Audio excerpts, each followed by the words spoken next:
நிறைய பேர் வீடியோ பார்க்குறீங்க, ஆனால் லைக்கே பண்ண மாட்டேங்கிறீங்க. ஆனால் தயவு செஞ்சு உங்களோட ஃபியூ மினிட்ஸ் ஸ்பெண்ட் பண்ணி ஒரு லைக் மட்டும் இந்த வீடியோக்கு போட்டுட்டு அதுக்கப்புறமா வீடியோவை பார்க்க ஆரம்பிங்க. உங்களுக்கு வேற எதனா ஒப்பீனியன் இருந்தா அதை கமெண்ட்ல சொல்லுங்க. அதே மாதிரி சேனலுக்கும் மறக்காம சப்ஸ்கிரைப் பண்றீங்க. வாங்க வீடியோக்குள்ள போலாம். யூனாவை பத்தி தெரிஞ்சுக்கிறதுக்காக ஹன்ஸும் யூனா கூட டைம் ஸ்பெண்ட் பண்றா. உடனே யூனாக்கும் டவுட் வந்துடுது. எங்க அம்மா தான் உன்னை என்ன வேவ் பார்க்க அமிச்சாங்களா அப்படின்ட்டு கேட்குறா. என்னை பார்த்தா எப்படி தெரியுது? எனக்கு என்ன அவ்வளோ ஃப்ரீ டைம் இருக்குன்னு நீ நினைக்கிறியா? நான் எதேச்சியா தான் இங்கே வந்தேன் அப்படின்ட்டு அவ சொல்றா. யுஞ்சியோட அந்த ஒர்க் ஷாப்ல தான் ரெண்டு பேரும் ஒன்னா ஏதோ ஒன்றத்தை செஞ்சுட்டு இருக்காங்க. அப்ப ஹன்சுவே, எதுக்கு உன்னோட ஹைஜீன் மிஸ் இறந்துட்டாங்க, அதுவும் யாரோ உங்களை கொலை பண்ணிட்டாங்கன்னு வேற நீ சொன்ன, அதுவும் அந்த கொலைக்காரனை பிடிக்க போறேன்லாம் வேற சொன்னியே, ஏன் அப்பெல்லாம் உனக்கு தோணுதுன்ட்டு கேக்குறா. ஏன்னா ஹைஜீன் மிஸ் என்கிட்ட சொன்னாங்க, இந்த ஊர்ல ஒரு மான்ஸ்டர் இருக்கு, அந்த மான்ஸ்டர் என்னைக்குனாலும் என்ன கொலை பண்ணிடும்னு சொன்னாங்கன்னு. ஹான்சோ யார் அந்த மான்ஸ்டர்னு சொல்லியிருக்காங்களான்ட்டு கேக்குறா. இல்ல, இது வரைக்கும் சொன்னது இல்ல, அந்த மான்ஸ்டர் நான் கண்டிப்பா கண்டுபிடிப்பேன்ட்டு யூனா சொல்றா. அப்ப யுஞ்சி இவங்க ரெண்டு பேரும் என்ன பண்றாங்க நாங்க வந்து எட்டி பாக்குறா. ஒர்க் ஷாப்பும் முடிஞ்சிருது. யுஞ்சியும் எல்லாரையும் அமுச்சு விட்டுட்டு அதுக்கப்புறமா வந்து ஹன்சு கிட்ட பேசுறா. யூனாவையும் தனியா போக சொல்லிடுறா. ஹன்சு கிட்ட யூனா கிட்ட கேட்டீங்களா, அவ என்ன பதில் சொன்னான்ட்டு கேக்குறா. கேட்டேன், ஆனா அவகிட்ட இருந்து அவ்வளவா பதில் எதுவும் கரெக்டா வரலன்ட்டு ஹன்சு ஃபீல் பண்றா. யுஞ்சியும் ஹன்சுவை தொல்லை பண்றணும் அப்படின்ட்டு யோசிக்கிறா. ஆனா ஹன்சு இல்ல, எனக்கு யூனா கூட டைம் ஸ்பெண்ட் பண்றதுக்கு ரொம்பவே பிடிச்சிருக்கு, அதே மாதிரி இந்த மாதிரி கிளாஸ் ஒர்க்லாம் சேர்த்தும் எனக்கு ரொம்ப ஆர்வம் தான் அப்படின்ட்டு சொல்றா. யுஞ்சியும் மாசத்துல ஒரு நாள் நாங்க இப்படி ஒர்க் ஷாப் வைப்போம், நீங்க அடுத்த மாசம் கண்டிப்பா யூனா கூட வரணும்னு சொல்லும் போது கரெக்டா ஹன்சுக்கு கால் வருது. தனியா போய் போன் அட்டன் பண்றா. பார்க் தான் கால் பண்ணிருக்கான். அவன் போன்ல அந்த பக்கம் ஏதோ ஒன்று சொல்றான். அதை கேட்டு ஹன்சு ரொம்பவே சந்தோஷப்படுறா. என்னது அக்கா உயிரோட இருக்காங்களா அப்படின்ட்டு. போனோட அந்த சைட்ல பார்க்கும், ஆமா நான் ஹாஸ்பிட்டல் ரெக்கார்ட்ஸ் எல்லாம் எடுத்து பார்த்தேன், ஆக்சிடென்ட் ஆனதுக்கு அப்புறமா ரெண்டு பெரியவங்க தான் இறந்து போயிருக்காங்க, ரெண்டு சின்ன பசங்களுக்கும் அடியோட தான் ஹாஸ்பிட்டல்ல சேர்த்திருக்காங்க. இதை கேட்டு ஹன்சுவும், அதுல ஒரு குழந்தை நான் தான், அப்ப இன்னொன்னு என்னோட அக்காவா தான் இருக்கணும், அப்ப நாங்க ரெண்டு பேருமே உயிரோட இருக்கோமா, என் அக்காவோட டீட்டெயில்ஸ் எதனா கிடைச்சதான்ட்டு கேக்குறா. அந்த அளவுக்கு டீட்டெயில்ஸ் எல்லாம் இன்னும் கிடைக்கல, ஆனா கண்டிப்பா அவரோட அக்கா உயிரோட தான் இருக்காங்க, ஹோப்போட இருங்க, கண்டிப்பா உங்க அக்காவையும் கண்டுபிடிச்சலான்னு சொல்றான். ஹன்சுக்கு சந்தோஷத்தை கண்ட்ரோல் பண்ணவே முடியல. இப்படி அவன் சந்தோஷப்படுறத பார்த்தோன்னே யுஞ்சியும் இதெல்லாம் நல்ல விஷயமா அப்படின்ட்டு கேக்குறா. ஆமா, சின்ன வயசுல என்னோட அக்கா இறந்து போயிட்டாங்கன்னு நினைச்சேன், ஆனா என்னோட அக்கா உயிரோட இருக்காங்க. பார்க்க அந்த டிராயிங் அகாடமியில விசாரிக்கிறதுக்காக போறான். அங்க போய் ஹைஜீன் மிஸ் தெரியுமான்னு கேக்குறான். ஆனா அந்த ஓனரை விட அங்க வேலை செய்யற பொண்ணுக்கு தான் இந்த டீடைல்ஸ் எல்லாம் நிறைய தெரியுது. இந்த ஓனருக்கு ஹைஜீன் யாருன்னு தெரியல, அவ எவ்வளவு நாள் ஒர்க் பண்ணாலும் தெரியல, அவ ஏன் வேலை விட்ட போனாலும் தெரியல. அந்த பொண்ணு தான் ரெக்கார்டை பார்த்து ஹைஜீனா 6 மாசம் வேலை செஞ்சிருக்கா, வேலையை விட்டு அவளை நிறுத்திருக்காங்க, காரணம் ஒரு வாரம் எந்த ரீசனுமே சொல்லாம லீவ் போட்டு இருந்திருக்கா, அதனாலதான் அவளை வேலையை விட்டு தூக்கிருக்காங்கன்னு. இந்த டீடைல்ஸ் எல்லாம் கேட்டோடனே அப்பதான் அந்த ஓனருக்கே ஹைஜீனோட ஞாபகம் வருது. ஒரு வாரமா பசங்களோட கிளாஸ் எல்லாமே ரொம்பவே பாதிச்சிருச்சு, அவளும் சொல்லாம கொல்லாம எங்கேயோ போயிட்டா, நீங்க அதுக்கப்புறமா அவங்க கிட்ட பேசுனீங்களான்ட்டு பார் கேக்குறான். நானா அவகிட்ட எத்தனையோ வாட்டி கால் பண்ணிட்டேன், அவ போனே எடுக்கல, அதுக்கப்புறமா நான் என்ன பண்றது அப்படின்ட்டு சொல்றா. அப்ப இப்ப வரைக்கும் நீங்க அவங்கள பத்தி எந்த நியூஸ்மே தெரியாம தான் இருக்கீங்களான்னு பார் கேக்குறான். நான் ஏன் தெரியாம இருக்க போறேன், அவளை வேலையை விட்டு தூக்கிட்டு இன்னொரு ஆள் அந்த வேலையில சேர்த்துட்டேன். பார்க்கும் ரொம்ப எரிச்சலா, நான் அதை பத்தி கேட்கல, 6 மாசமா உங்ககிட்ட ஒரு பொண்ணு வேலை செஞ்சுட்டு இருக்கா, திடீர்னு அந்த பொண்ணு வேலைக்கு வரல, அந்த பொண்ணுக்கு ஃபோன் பண்ணி அந்த பொண்ணு ஃபோன் எடுக்கலனா அப்ப அடுத்தது அந்த பொண்ணோட ஃபேமிலிக்கு தான் நீங்க கால் பண்ணி எதனா கேட்டிருக்கணும்னு கேட்கறான். ஆனா அந்த ஓனரு, அந்த பொண்ணு இந்த ஊர்ல தனியா தான் இருந்தா, அவளுக்கு ஃபேமிலிலாம் யாரா இருந்தாங்களான்ட்டு கேட்கறா.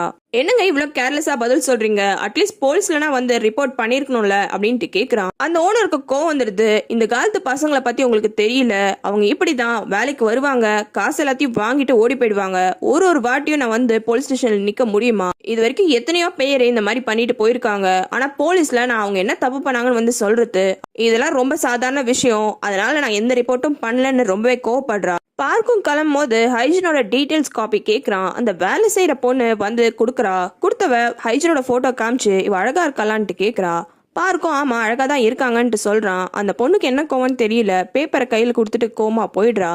பார்க்கும் திரும்பி போலீஸ் ஸ்டேஷனுக்கு வந்துடுறான். அப்படி அவன் வரும்போது தான் கரெக்டா அந்த இறந்து போனவங்க யாருன்னு ஓரளவுக்கு ஸ்கெட்ச் பண்ணி ஒரு டிராயிங் வருது. ஆனா அது ரொம்பவே லோ குவாலிட்டியா இருக்கு. அதை பார்த்த பார்க்கும், என்னது இது, கொரியா இவ்வளவு பெரிய கண்ட்ரி, ஆனா இப்படிப்பட்ட குவாலிட்டியில அனுப்புறாங்களே, இதை வச்சு நம்ம எப்படி கண்டுபிடிக்கிறது யார் இறந்து போனான்னு அப்படின்ட்டு ஃபீல் பண்றான். போலீஸ் ஹெட்டும், சரி நீ போன வேலை என்ன ஆச்சுன்ட்டு கேக்குறாரு. நானும் அந்த அகாடமில போய் கேட்டேன், 6 மாசமா ஹைஜீன் அங்க வேலை செஞ்சுட்டு இருந்திருக்கா, அப்ப ஒரு வாரமா வேலைக்கு வரலன்ட்டு அவளை வேலையை விட்டு நிறுத்திட்டு இருக்காங்க. இது சின்ன ஊருன்றதுனால யாருமே அந்த மிஸ்ஸை பத்தி கவலையே படல.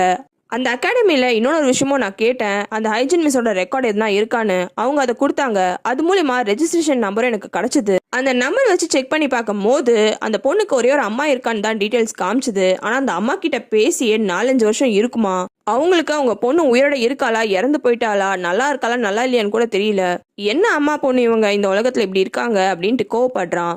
உடனே ஹெட் ஆஃபீஸரும் முதல்ல அவ பேர்ல என்ன இன்சூரன்ஸ் போட்டிருக்கான்னு செக் பண்ணு, அது மூலயமா அவளோட டென்டல் ரெக்கார்ட்ஸை வாங்கி இறந்து போன டெட் பாடியோட நம்ம கம்பேர் பண்ணோம்னு சொல்றான். பார்க்கு எதுக்காகன்ட்டு கேட்குறான். பின்ன இந்த இறந்து போனது யாருன்னு முதல்ல நம்ம கன்ஃபார்ம் பண்ணணும், நீ வேற ஹைஜின் சொல்ற, ஒருவேளை அந்த பொண்ணா இருந்தா வேலை ஈஸியா முடிஞ்சிடும்ல அப்படின்னு சொல்லும் போது கரெக்டா ஃபோன் கால் வருது.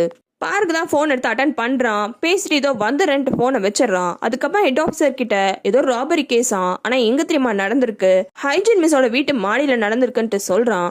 அதுக்கப்புறமா அந்த இடத்துக்கும் போய் பாக்குறான். பாபு அன்னைக்கு நைட்டு ஒரு டோரை உடைச்சிட்டு உள்ள போயிருப்பான். அது இந்த ரூம் தான். வந்த பார்க்கும் ரூமை ஃபுல்லா பாக்குறான். பார்த்தவனும் எதனா பொருள் திருட்டு போச்சான்ட்டு கேக்குறான். ஆனா அந்த பில்டிங் ஓனர் எந்த பொருளும் திருட்டு போல, நான் எல்லாமே செக் பண்ணிட்டேன், அப்புறம் எதுக்கே என்ன கூப்பிட்டேன்ட்டு பார்க் எரிச்சல் ஆகுறான். நான் அதுக்காக கூப்பிடல, இங்க பாருங்க இந்த பூட்டை வேணும்னு யாரோ உடைச்சிருக்காங்க, வேணும்னு இந்த இடத்துக்கு வந்து பாத்துருக்காங்க, இது எல்லாமே ரொம்ப வேல்யூபிளான பொருள், எதுனா அதுக்கப்புறமா காணாம போயிடுச்சுன்னா என் மேலதானே பழி போடுவீங்க, அதனாலதான் உங்களை கூப்பிட்டேன்ட்டு சொல்றான். பார்க்கோ அப்ப சைட்ல சில பொருள்லாம் கவனிக்கிறான். அந்த பொருள்லாம் என்னதுன்ட்டு கேக்குறான். அதுக்கு பில்டிங் ஓனரும் அதுவா இங்க பழைய டெனன்ட் ஒருத்தவங்க இருந்தாங்க, அவங்களோட பொருள், அவ்வளவு சீக்கிரம் யாரோட பொருளையும் தூக்கி போட்டுற கூடாதான், அப்படி யாருன்னா போட்டுட்டு அவங்க திரும்பி வந்து கேட்கும் போது நம்ம பொருள் தரலனா நம்ம மேல கேஸ் போட்டுருவாங்களாம், அதனால தலையெழுத்தேன்னு அந்த பொருள் எல்லாத்தையுமே நான் பத்திரமா எடுத்து வச்சிருக்கேன்ட்டு சொல்றான். பார்க்கும் உன்னோட பழைய டெனன்ட்னு சொன்னியே, அந்த டெனன்ட்டோட பேரு கிம் ஹைஜினா அப்படின்ட்டு கேட்குறான். இதை கேட்டு பில்டிங் ஓனரே ஷாக் ஆயிடுறாரு. ஆமா உனக்கு எப்படி தெரியும் அப்படின்ட்டு கேட்குறாரு. நான் கொஞ்சம் அந்த பொருள்லாம் பார்க்கணும்னு சொல்லிட்டு பார்க்கும் அந்த பொருள்லாம் பார்க்க ஆரம்பிக்கிறான். அப்போ ஒரு புக்கை எடுக்கிறான். அதுக்குள்ள இருந்து அந்த ஹைஜினோட போட்டோ விழுது. அந்த பில்டிங் ஓனருக்கு தெரியாம அந்த போட்டோவை திருடிக்கிறான். அதுக்கப்புறமா அந்த போட்டோவை பார்த்துட்டே பில்டிங்கை விட்டு வெளியில வரான். அப்ப திடீர்னு ஹன்சு ஆப்போசிட்ல வரா.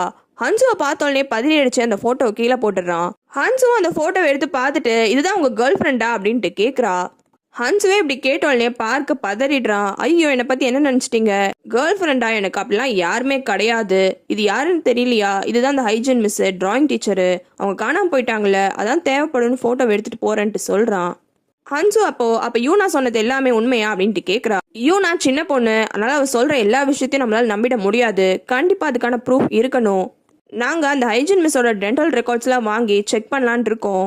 எல்லாருக்கும் ஒரு மாதிரி பல்லமைப்பு இருக்கும், அது மூலமா அது மிஸ் தானான்னு கன்ஃபார்ம் பண்ணிடலாம். அதே நேரம் அந்த ஹெட் போலீஸ் ஆஃபீஸரை மீட் பண்ணி யூனோட அப்பாவும் எதுக்காக இந்த கேஸை இன்னுமே இழுத்துட்டு இருக்க, அதான் யாரு டெட் பாடின்னு கண்டே பிடிக்க முடியல, கேஸை மூடிட்டு போலாம்லன்ட்டு சொல்றான். என்னதான் யூனோட அப்பா பெரிய அசம்பிளிமேனா இருந்தாலும் அந்த போலீஸ் ஆஃபீஸர் நேர்மையா இருக்காரு. என்ன நீங்க டெட் பாடின்னு மரியாதையே இல்லாம சொல்றீங்க, இந்த டெட் பாடி ஒரு காலத்துல ஒரு உயிரோட இருந்த ஆள் தானே, அவங்களும் இந்த கொரியாவோட சிட்டிசனு, அவங்களுக்கான உரிமையும் இருக்குல்ல, எனக்கு ஒரு வாரம் டைம் கொடுங்க, கண்டிப்பா அந்த ஒரு வாரத்துக்குள்ள இந்த கேஸ்ல எந்த ப்ராக்ரஸும் இல்லைன்னா நான் ஆக்சிடென்ட் சொல்லி இந்த கேஸை முடிச்சிடறேன்ட்டு சொல்றான். அதுக்கு மேல யூனோட அப்பாவாலேயே எதுவும் சொல்ல முடியல. ஓகே நீ என்ன பண்றியோ பண்ண, ஆனா கரெக்டா பண்ணிடுன்ட்டு அந்த ஆள் கிட்ட ரொம்ப சிரிச்சு பேசுறான். அப்ப கரெக்டா அவனுக்கு ஒரு ஃபோன் கால் வருது. கால் பண்றத அந்த மெடிக்கல் ஷாப் லேடி. என்ன விஷயம் கால் பண்ணிருக்கன்ட்டு கேக்குறான். அதுக்கு மெடிக்கல் ஷாப் லேடியும் எந்த விஷயமும் கிடையாது, கியூனை பத்தி தான், அவன் தான் அடுத்து சேர்மேன் ஆக போறானாமே. யூனோட அப்பாவும் ஆமா எங்களுக்கே அந்த விஷயம் சர்ப்ரைஸ் தான், திடீர்னு அம்மா முடிவு பண்ணிட்டாங்க, நாங்க என்ன சொல்ல முடியும்ட்டு சொல்றான். அக்கா ஒரு வாரத்தை கூட சொல்லலையே, கண்டிப்பா டிசப்பாயிண்ட் ஆயிருப்பா. என்னோட ஒய்ஃபா, அவ அவ்வளோ சீக்கிரம் எல்லா விஷயத்தையும் வெளில சொல்ற மாட்டாளே, சரி எதுக்காக ஃபோன் பண்ணன்ட்டு கேட்குறான்.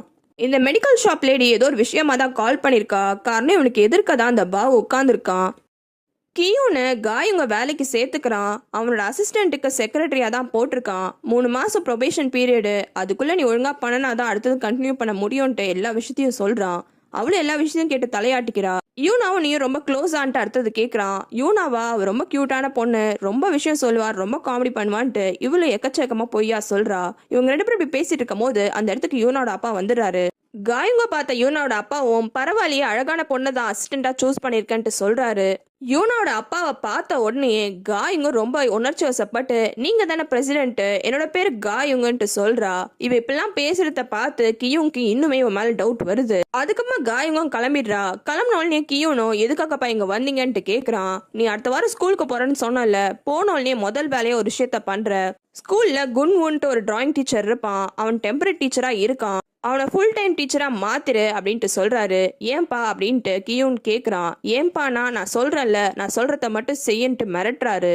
அதுக்கப்புறமா கியூனோட அப்பாவும் இந்த கம்பெனிக்கு வந்து ரொம்ப நாள் ஆச்சு, நான் சுத்த போறேன் அப்படின்ட்டு சொல்றாரு. ஆனா கியூன் எனக்கு வேலை இருக்குன்னு சொல்லிடுறான். உடனே அவரும் கம்பெனி சுத்தி பார்க்கறதுக்காக போயிடுறாரு. அப்பா வெளில போன அடுத்த செகண்டே கியூனு அந்த டீச்சர்ஸோட லிஸ்ட்ல போயிட்டு யார் அந்த டிராயிங் டீச்சர்னு தான் பாக்குறான். உங்களுக்கு வேற சீரிஸ் பார்க்கணும்னா கமெண்ட்ல சொல்லுங்க.